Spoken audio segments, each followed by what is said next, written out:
আজকে তোমাদের একজনের সাথে পরিচয় করাবো। তোমরা যাকে দেখতে পাচ্ছ তিনি হলেন আমার পিসামশাই। তিনি আজকে আমাদের খাওয়ার জন্য নিমন্ত্রণ করেছিলেন, তা সেখানেই চলে গেছিলাম। তিনি ভীষণ ভালো রান্না করতে পারেন। দেখো, সেগুলোরই কিছু অংশ তোমাদের সঙ্গে আমি তুলে ধরলাম। তিনি আমাদের জন্য তৈরি করেছিলেন চিলি চিকেন। তিনি বেশ ভালো রান্না করতে পারেন, আর অনেক ধরনের রান্নাই তিনি পারেন। এই দেখো, কথা বলতে বলতে এইদিকে চিলি চিকেনটাও চলে এসছে। আর হেল্পার, ওনার দুটো হেল্পার, একজন হচ্ছে আমার পিসি আর একজন হচ্ছে আমার পিসির ছোটো মেয়ে।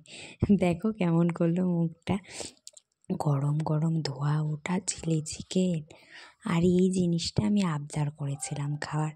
এটা খেতে আমার ভীষণ ভালো লাগে, আর পিসা এটা ভীষণই ভালো বানায়। এটা দারুণ খেতে। এগুলো চিকেন উইংস দিয়ে তৈরি করা হয়।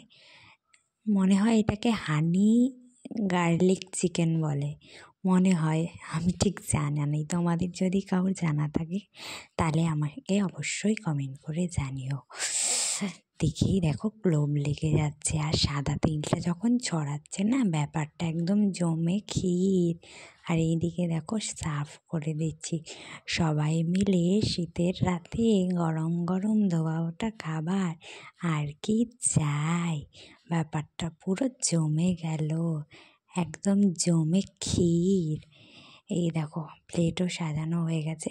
এখন আমরা সবাই মিলে এটার এখন আনন্দ উপভোগ করবো। আজকের জন্য এইটুকুই। দেখা হচ্ছে পরের ভিডিওতে। Thanks for watching.